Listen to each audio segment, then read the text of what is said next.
welcome to another episode of Ministry Matters That Matter. We're here at the Heritage Christian Set at the Exposure Youth Camp at the Von Braun Center in Huntsville, Alabama. And I have my good friend and Heritage Christian Board member, Dale Jenkins, with me today. We've known each other for many, many years. We ran into each other in an airport back in the 90s. Was it 94? Something like that. Both of us doing mission work in the Ukraine. We took at least one grad course together at Freed-Hardeman when we were working on a master's together. And then we preached just down the road from each other when he was at Spring Meadows and I was at Graymere in Columbia. So he was in Spring Hill and I was in Columbia. We just interacted a lot. And then now that we work together at Heritage Christian University, my suspicion is a lot of those who join us, you know him and know Jeff and know the family. But in case you don't, I want you to know him. So today I'd like you to get to know him a little bit. I want you to see some things that he and Jeff are doing to minister to those in ministry. And I want him to be able to share some wisdom with all of us on doing ministry to God's glory. So talk to me. Tell me kind of how did you become a preacher? Well, first of all, thank you for letting me be part of this and for the work that you do with the Heritage and with this podcast and the other people that are part of it. It means a great deal, and I try to listen every time I can. So I'll keep doing well, and thank y'all for being a part of Exposure Youth Camp. We've got a little over 3,000 people here this year, and y'all are a big part of it. So we appreciate that. So I can never remember, literally, I can never remember when I didn't want to preach. I have a book called All I Want to Do Is Preach. It's on my shelf. I can never remember. I do remember being in fifth grade. My teacher in the class, his last name was Smith, and I cannot remember his first name, had another guy in the class, his name was Allen. I won't tell his last name. He was a student in the class, and one day he was standing on his head in the back of the classroom while Brother Smith was trying to teach the class.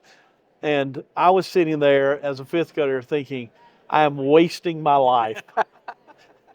I'm in fifth grade. I haven't preached a time yet. What am I doing?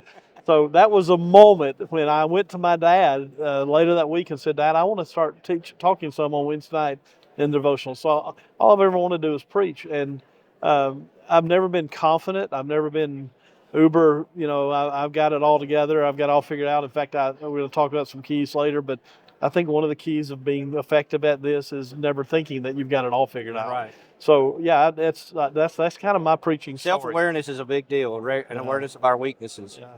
And I know your dad had a big impact on your life, or there's some lasting things you remember him seeing or doing, or just your parents. And so I go around and speak, and especially when I'm here in the great state, here in Alabama. Most everybody knew Dad. Dad's been gone 13 years now, but he had a powerful influence on a lot of people in this state. When I go to speak somewhere and they say, "We loved your mom," that's when things are special to me. I think everybody knew Dad, but not many people knew Mom because she was a little quieter in some ways. She wasn't in a pulpit or anything, but Mom probably had more to do with my preaching in a way than my dad did, because Dad was gone all the time. Dad would leave the house every morning. Before I woke up, he'd leave the house like at 5:30 in the morning, go jog, go to his office, shower at his office, get busy. Oftentimes, I would be in bed by the time I got back home at night. He missed ball games, he missed important events. And I don't say that with any bitterness. What I learned was Mom would always say to us, he missed a ball game. Mom would say, your dad would want to be here. He'd rather be here than anywhere else. But he's out doing the most important job in the world.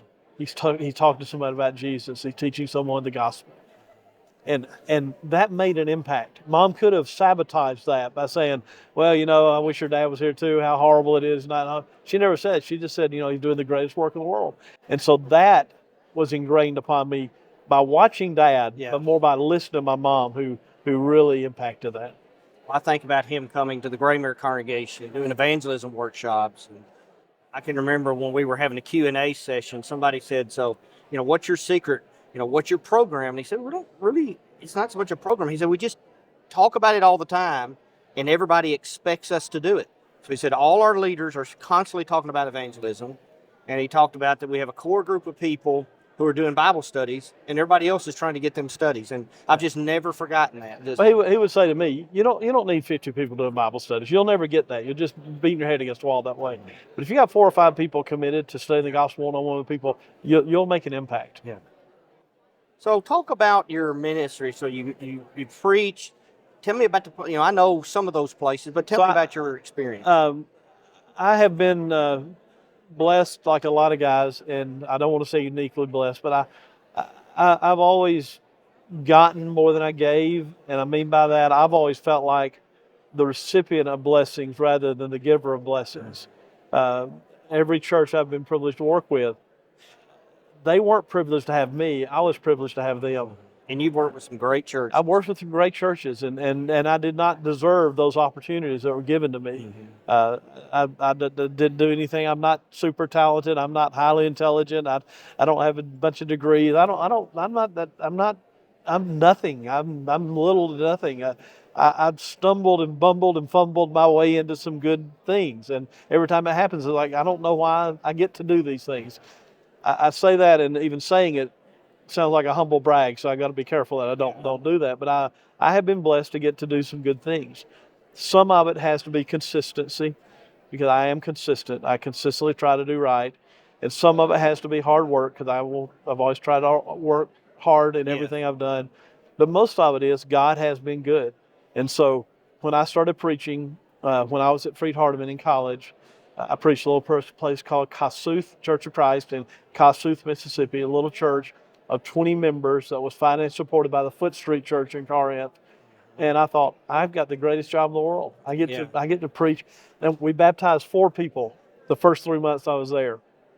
So went from 20 to like 26. There were a couple of kids involved. So it grew by 25%. And so I was telling everybody in Alcorn County, we're the fastest growing church percentage-wise in the county. It's like, But so then from there, I was blessed to go to work with the Eva Church in Eva, Alabama. And I know Eva's hired several Heritage graduates through the years. And the good people there were they took me in and loved me like I was a kid, and I was an idiot. I did stuff that I now look back, and I thought a preacher should wear a coat and tie all the time. Mm-hmm. So one year it had been snowing, and the guys had a bunch of, this is out in country Alabama, or Eva, Alabama. They had car hoods, and they were snow sledding down the hill in them. And they called me and said, "Hey, why don't you come over and join us?" So I had to put my suit and tie on. Went over and went sledding. It went snow sledding with a suit and tie on. I was like, oh. But I was blessed to be there. And I don't know, there are challenges in every place. And I really believe, and I hope I say this right and don't say it wrong, but that every minister has 2 lists. You got a list where all the things are horrible and awful. That church, every 6 months, they didn't have elders. They'd have a meeting. I could not be in the meeting. I had to sit in my office on the other end of the hallway. They'd have a meeting, and they would discuss. They would read a prepared statement, whoever was in charge of the meeting that month, and would say, "We're going to fire the preacher. Why should we keep him?" And they would discuss for however long it took, and then they'd come down and tell me if I had a job or not. Wow. I think every preacher has a list. All the reasons why I'm miserable and things are horrible and everything's bad, and then all the reasons why I'm blessed to get to do what I get to do. I get paid to stand up and talk to people about Jesus. I get paid to study the Bible. I get paid to be involved in people's most intimate moments of their life. You got those 2 lists. Yeah. And you can look at either list you want to. And I've been blessed at every place I've gone because there are 2 things. I could see the bad, but I've always thought these people have been so good to me. Moved from there to Hamilton Crossroads down in South Alabama. Mm-hmm. That was my place I went and stayed for like 9 months. And while I was there, I got a call from the Hamilton congregation to Hamilton, Alabama, to preach there, and that was another church where we were just down the road from. That's right. You were over Christian Chapel, and that was my dream job. And my wife's dad, who's preached at the same church now for 62 years, the same congregation. That's amazing. 62 years. Melanie thought when we moved to Hamilton, she knew it was my dream job. She thought we'll stay here the rest of our life. Yes. She made a mistake. God had other plans. Yeah, so then I went to the Great Granny White Church in Nashville, Tennessee. And, arrogance is a reality for every human. It's probably more of a reality for men. It's probably more of a reality for men who preach. Because every week you preach a sermon that you put hours and hours into studying and preparing for. And when you finish, People are going to walk out and they're going to say something. Yeah. And if you're not careful, you can start preaching for the clicks. You can start preaching Yeah. for the people that say, great job. Yeah. We got 3,006 people here right now. I had one person tell me something that was really, really bad. And it's like, I'm miserable about it. Yeah. One person out of 3,006, I've been coming, hey, this is great, wonderful. And so if we're not careful, we can let that happen in our life, and we can become arrogant accidentally. We don't mean to be arrogant. Yeah. So when I left Granny White, that great church, what a blessing it was to be there, and moved to Spring Hill, my arrogance kicked in. And my fear was, I'm going to go down here to Spring Hill, a little church of 40 people at the time, and I'm going to slip into obscurity and never be heard from again. I'll never have the opportunity to do any good anymore, but I really wanted to do it.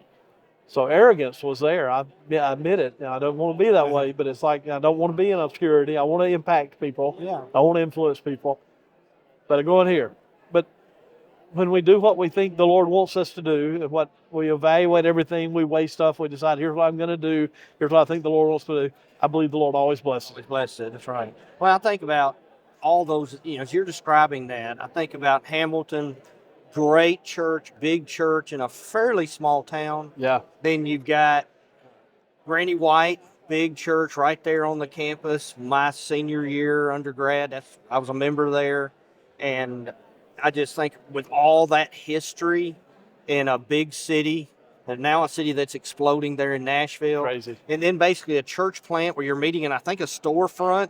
When you start out, I can remember one time you and I were talking when we were both in the area together, and you said, I think you said you only had like one adult that was much over 40. I think you had an older couple, maybe in their 80s. But everybody else we had 4 men in the congregation. We were 500 people. We had 4 men in the congregation at one time that were over age 60. And it comes from 500 people. I was just flabbergasted. It's wonderful and awful at the same time. No, I mean, it's just a complete opposite of the experience you had at Granny White. So having to did you find some things helpful in adjusting? Because those are some very distinctly different communities and churches. So I didn't have a problem adjusting. I think it's a mindset. Mm-hmm. I'm going to be optimistic. Mm-hmm. I'm going to try to see the best. That's just part of what I've tried to do. And then some of it is to keep your eye on the ball. And this is what you do. You preach. Yeah. You train preachers. You run a school that trains preacher. What is the ball? The ball is the Word of God and preaching the Word of God. That's my job. I'm a preacher. I MC events. I wear funny clothes. I wear weird socks. I hypnotize people. I do all these other. My job is to preach the Word of God. I can do all those other things, and they're just whatsits. They're just little tidbits that maybe get somebody to pay a little more attention. The Word of God and preaching the Word of God has got to be the focus. And so whether I was preaching, and it's still true today, I preached at a church in Pennsylvania not long ago, and there were 7 people present, 7 people. And I thought, I'm getting to preach the Word of God to 7 people today. 2 of them were not Christians. What a blessed privilege that is. And then in a couple months, I'll be at CYC. We'll have 15,000 people there. It doesn't matter which it is. As a minister, you keep your eye on the ball. Preaching the Word of God. Focus on it. And and outside of that, Sunday comes every 7 days, and you just kind of roll with those punches. Every week, there's going to be problems, there's going to be good things, there's going to be bad things, but every Sunday I'm going to stand up and I'm going to preach the Word of God before people, and I get the privilege of doing that. I don't know if that means anything or not. Well, I think there's something powerful about having a sense of purpose. I think about Jesus. He had a clear sense of what he was here to do. And I think one of the things that has been a key means how God's used you. You love preaching. And so it doesn't matter what the environment is. And that people can sense when you actually love what you're doing and believe in what you're doing. That's powerful to people. So, Kirk, I need to say this. Loving it doesn't mean you're good at it. Yes. Loving it doesn't mean I'm good at it. When you say that, and I appreciate it, and I do love to preach, but my insecurities and my lack of confidence that is a reality is there every single time I get up. Early on, I plagiarized a lot of sermons. I wasn't stealing anybody's sermon. I'd hear a guy preach, and I'd think, that's better than anything I could say on that, and I'd use his material. And I would tell people, I'm using this guy's material. Mm-hmm. I wasn't purposely plagiarizing anybody. It was a lack of confidence. I love to preach. That doesn't mean I think I'm good at it or that I'm good at it. Mm-hmm. But if you preach, you got to preach. And you got to do your best every time. Do your you get best up every there. time you get up there. Yes, sir. Yes, sir. We feel what you feel. The word has to be preached, and we've got to get people ready to do it. And I hope those of you, we've tried throughout this to emphasize what you do matters. And you're going to have, as Alexander said, those terrible, no good, very bad days when you want to move to Australia. But you need to know that what you do matters, and that the gospel needs to be preached in Alabama and Australia and across the globe, that what you do is important. Don't quit. Don't give up. Keep standing in the gaps, and God will use you to save lives and to change the world. I appreciate Dale joining us today. I appreciate you joining us. And thank you for being a part of another episode of Ministry Matters That Matter.